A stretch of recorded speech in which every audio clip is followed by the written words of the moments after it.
Olá, pessoal. Esse é um vídeo de perguntas e respostas. A lista de perguntas que eu tiro do chat de sexta-feira, dos comentários dos vídeos, né, que vão ao ar de sábado a sábado, e do canal de membros.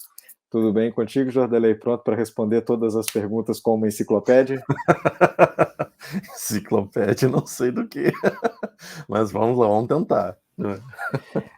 Bom, é uma brincadeira com a última coisa que você falou, né? Que você não é enciclopédia, então no fundo eu vou mudar a pergunta. O mentor já está aí do teu lado para soprar a resposta. Agora sim. Não, então ótimo. Uma pergunta da Simone Lima. Como conseguir fazer o que sabemos ser certo? Erro todos os dias nos mesmos erros e sinto como se todos os meus esforços de evolução sejam em vão.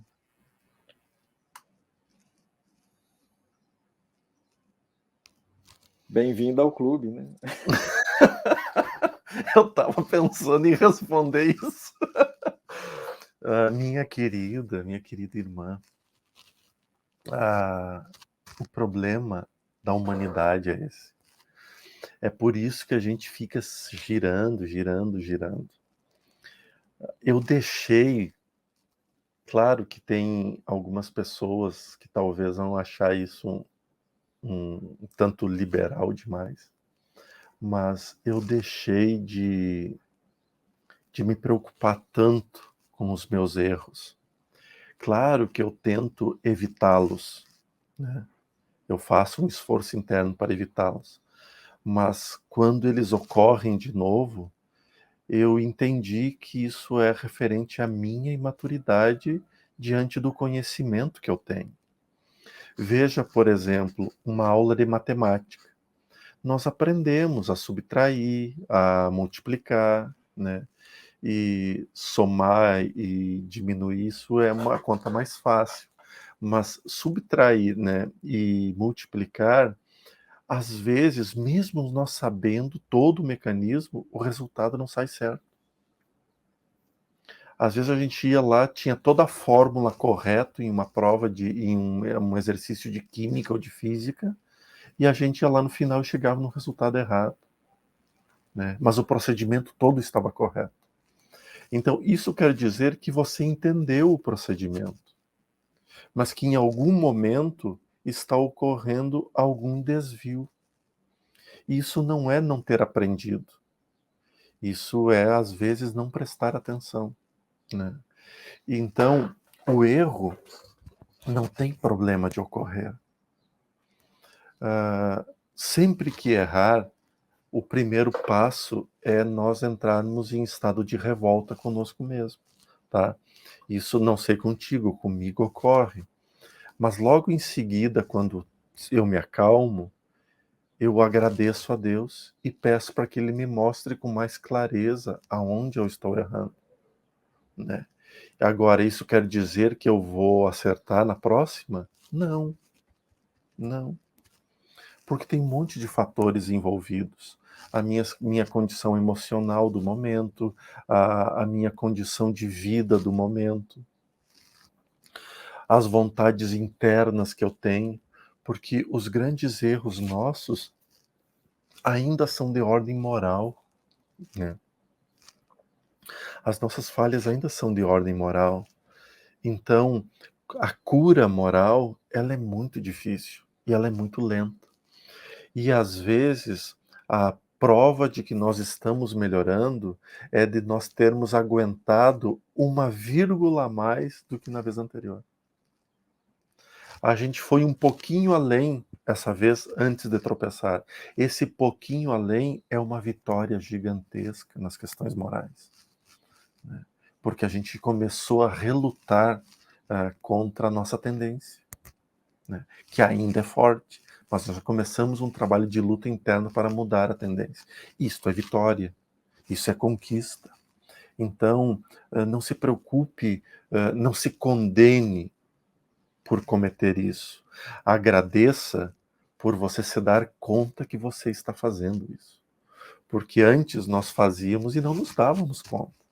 Hoje a gente está se dando conta que está fazendo. E isso é um aprendizado gigantesco. É um crescimento gigantesco. Acho que o primeiro crescimento é justamente esse, de saber que eu não deveria estar plantando aquilo, né? Porque eu estou plantando de novo, eu vou colher daqui a pouco, né? Lá na Uhum. frente, essa mesma coisa que eu estou plantando. Mas eu acho que o primeiro passo é esse que você falou por último, né? Então antes eu fazia e não estava nem aí. Depois eu comecei a fazer, comecei a perceber que não, peraí, eu não devia fazer isso. Depois eu quero não fazer, mas ainda não consigo conter isso todas as vezes, né? Eu acho mais fácil explicar isso imaginando um exemplo concreto, né? Então, por exemplo, uma pessoa que fuma. Às vezes, no começo, todo mundo em volta fala assim, podia parar de fumar, isso te faz mal, tá gastando dinheiro, né? Só que a pessoa fala assim, não, quando eu quiser eu paro. Não, para mim me faz bem. Não, sem isso aqui eu não funciono, né? E aí a pessoa, ela não, por enquanto não quer mudar aquilo. Depois ela começa a tossir, ou ela começa a fazer uma coisa que ela sente que aquilo está tirando o fôlego, e ela começa, então, não, isso aqui realmente eu tenho que mudar, né? Podia parar de fumar. Só que no dia que ela descobre isso e resolve parar, e aí agora não é assim, né? Quando eu quiser eu paro. Aí eu tô tentando parar e não tô conseguindo, que eu acho que é o ponto que a Simone tá, né? Então tem uma coisa que eu quero fazer, eu sei que aquilo é melhor para mim, mas não consigo fazer. E aí eu vou lá e fumo, mas eu não devia ter fumado hoje, aí eu tento jogar fora o cigarro, aí passa 3, 4 dias eu compro outro maço e volto a fumar, né?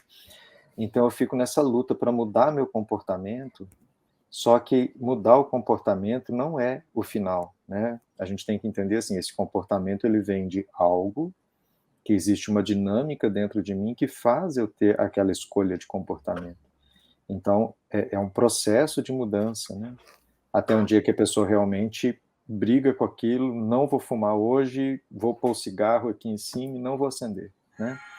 E aí ela começa a ficar 1 semana, 2 semanas, só que nas primeiras 3 semanas é aquele inferno, né? Porque o corpo está tendo um monte de reações físicas e eu estou tendo um monte de tensões e um monte de consequências de ter parado de fumar e eu quero fumar de novo, né? Então é como se fosse essa luta interna e é como se qualquer coisa que tem nesses dias, né, que o meu propósito ainda está muito frágil, qualquer coisa serve de gatilho para eu voltar, né? Assim, briguei com fulano, estou muito nervoso, vou lá e fumo, né? Aí eu estou fazendo o processo, mas é porque eu não vou, né, mudar aquilo de uma vez. Eu vou mudar tendo vários processos de decisão, né?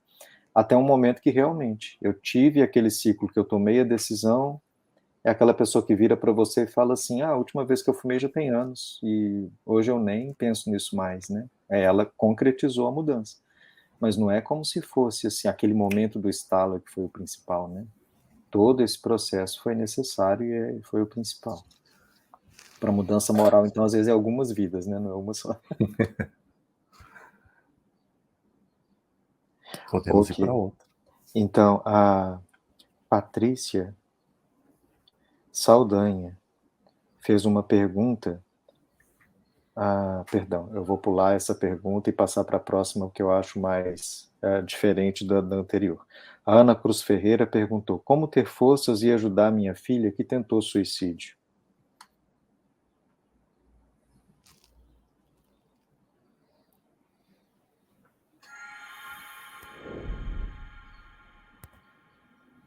Eu estou pensando como eu agiria na condição de pai, né? Porque a primeira coisa que a gente tem que fazer é se pôr na condição, né, da pessoa.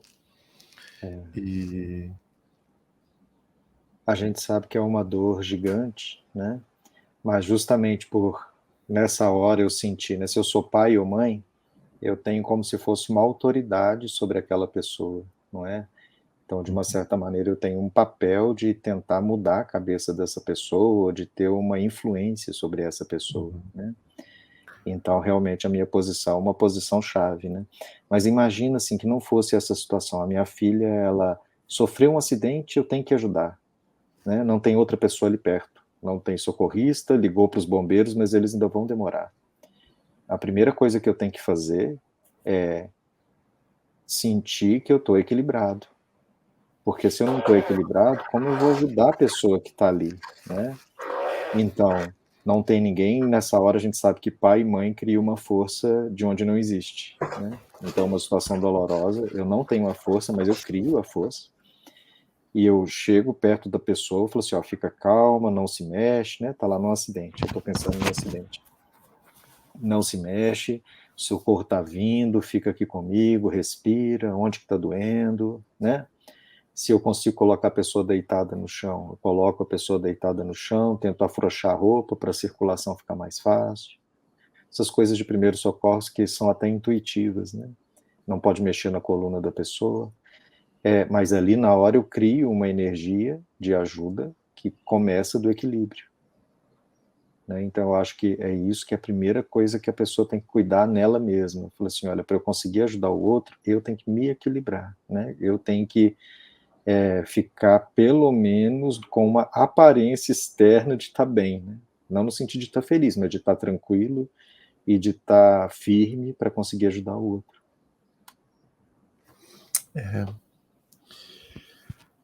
Eu tentei né, o suicídio já. E eu sei lhe dizer o que eu não gostava de ouvir. Porque todo mundo diz, como que pode? Tu tem tudo, tu conhece isso, tu conhece aquilo. As pessoas ficam tentando dizer o que tu tem. Mas é exatamente o que eu tenho que estava me enlouquecendo. Era exatamente tudo que eu tinha que estava me enlouquecendo, que pesava ainda mais.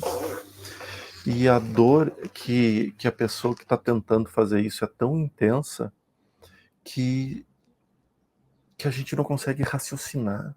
Não se consegue raciocinar. É um negócio muito engraçado, porque a gente perde a razão.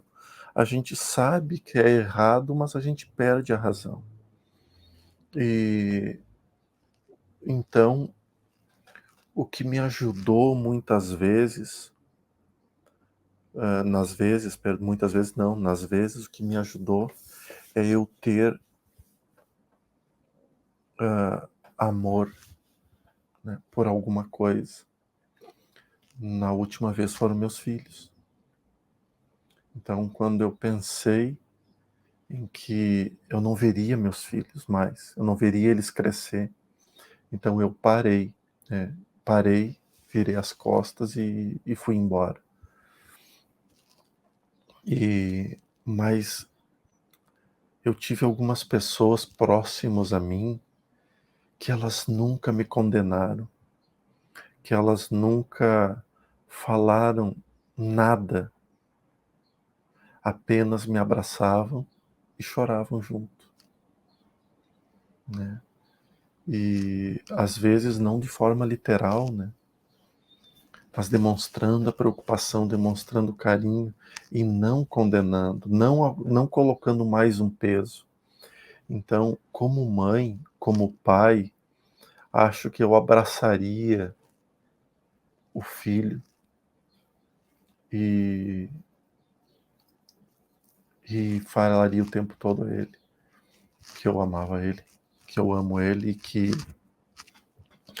de mãos dadas eu atravesso qualquer tempestade do lado dele, né? Eu falaria isso.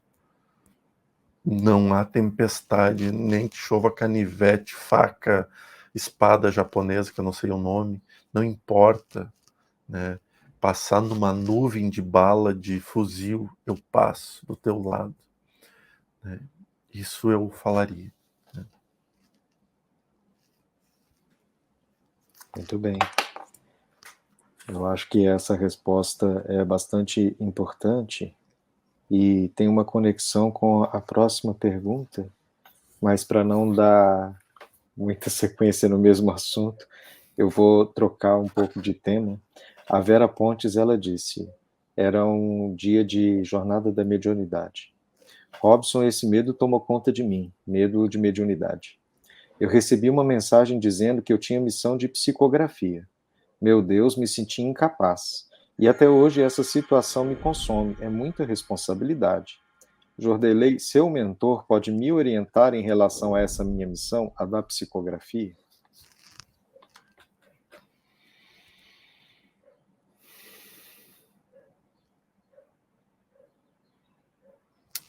Bem, A gente não pode entrar num trabalho procurando o fim do trabalho. No primeiro momento que cabe a ti é conhecer a espiritualidade, conhecer o trabalho da espiritualidade, o trabalho da espiritualidade em você. Né? Ou seja, como que se manifesta a energia no momento do passe, no momento da palestra, no momento da mediúnica, como que se produz esse trabalho.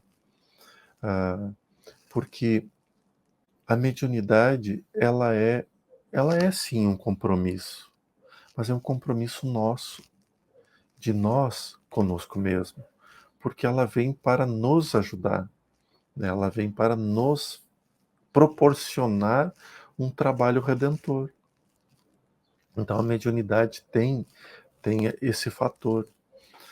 Eu tomei sempre o cuidado de nunca falar para ninguém qual a mediunidade que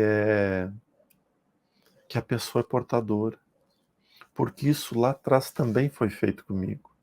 Né? Eu queria saber, por exemplo, eu disse, eu tenho sonhos que eu me vejo incorporando, né? E o espírito na minha frente disse, é muito cedo para falar qual é a tua mediunidade. Mesmo ele sabendo que era, mesmo ele sabendo que eu já estava sabendo também que era, ele ainda disse, é muito cedo para dizer isso. Nesse momento tem que se entregar ao trabalho, e o trabalho vai te conduzir para a mediunidade. Né? Então, eu tive ali uma aula incrível como deve ser conduzido.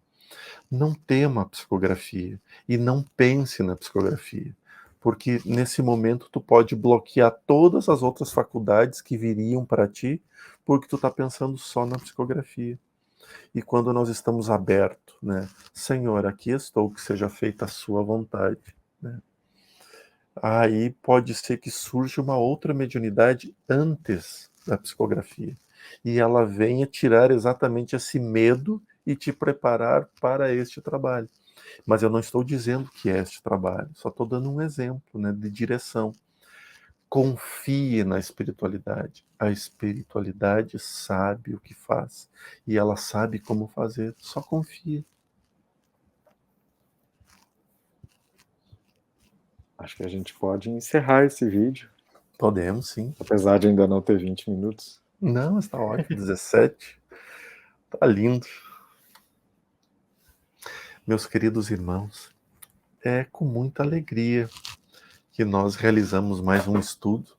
Hoje teve um assunto um pouco mais denso, né, porque mexe nas minhas lembranças também, mas é sempre muito bom quando a gente pode usar o que vivenciamos como aprendizado para os demais. Sempre que eu tiverem oportunidade, não importa a condição que se encontrem ou a situação que estejam, lembrem que Jesus está junto. Lembrem que a espiritualidade amiga está junto e que nós não estamos sós, tá? Uma semana maravilhosa para vocês e hoje é apenas segunda-feira. Então, como diz um amigo meu que está aqui no vídeo, o melhor dia da semana. Que Deus ilumine e abençoe todos vocês. Tchau, tchau.